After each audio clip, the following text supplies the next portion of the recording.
бозии даври ҳаштуми чемпионати Тоҷикистон байни дастаҳои Лигаи Якум бо иштироки дастаи пешсаф, Ҳулбуки ноҳияи Восе ва Панҷшери ноҳияи Ҷалолиддини Балхӣ баргузор шуд. Ёдрас мешавем ки баъди муваффақиятҳои пайдарпайи дастаи Ҳулбук дар ду даври гузашта онҳо тавонистанд ки садрнишини ҷадвали мусобиқа гардида барои ба даст овардани яке аз роҳхатҳои Лигаи Олӣ майдондориҳои худро идома диҳанд. Дастаи Панҷшери ноҳияи Ҷалолиддини Балхӣ бошад баъди нокомиҳо дар ҷоми Тоҷикистон дар ин бозӣ бештар барои ба даст овардани имтиёзи зарурӣ талош варзиданд. ҳар ду даста дар дидори имрӯза имкониятҳои хуби голзаниро созмон дода, ҳам дар қисмати якуми бозӣ ва ҳам дар қисмати дуюми бозӣ чандин ҳолатҳои хуби голзаниро созмон доданд ки футболбозон дар хатти ҳимоя монеи ҳуҷумҳои созмондода шуда имкон надоданд ки ҳолатҳо ба гол анҷом ёбанд. Дар дидори имрӯза дастаи Ҳулбук нисбат ба ҳариф имкониятҳои бештари голзанӣ дошт, вале ҳамлаварони даста дар хатти ҳуҷум ба кори худ муваффақ нагардиданд. ҳамин тариқ бозии дастаҳои Ҳулбуки ноҳияи Восе ва Панҷшери ноҳияи Ҷалолиддини Балхӣ бидуни гол бо ҳисоби 0-0 ба анҷом расида,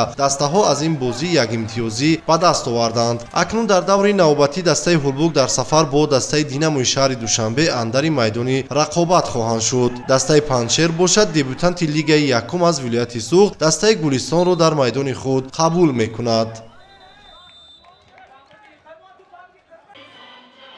дар бозии дигари даври ҳаштуми чемпионати Тоҷикистон оид ба футбол байни дастаҳои Лигаи Якум дастаи Сарҳачии ноҳияи Ҳамадонӣ дар майдони худ дастаи дигари минтақаи Кӯлоб ҳосилоти ноҳияи Фархорро қабул намуд. Бояд гуфт ки ҳар ду даста ба ин бозӣ бо тайёрии хуб омада аллакай аз дақиқаҳои аввали дидори имрӯза зуд ба ҳуҷум мегузаштанд. Дар қисмати аввали дидори имрӯза ҳар ду даста имкон доштанд ки аллакай дар дақиқаҳои аввали бозӣ ба кушодани ҳисоб даст ёфта дастаи худро ба пеш бароранд, вале дар хатти ҳамла ҳамлаварон чандон ба натиҷаҳои дилхоҳ ноил шуда натавонистанд.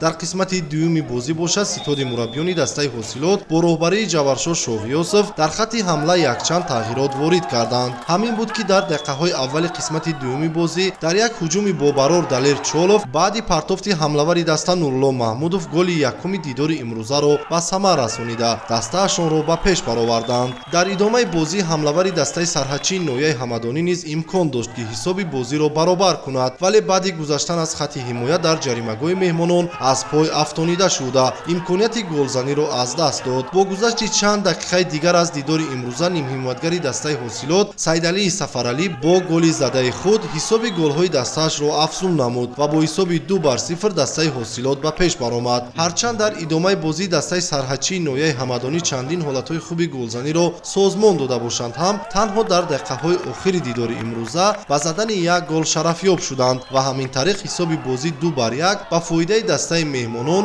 ҳосилоти ноҳияи Фархор ба анҷом расида ин даста 3 имтиёзи заруриро ба даст овард.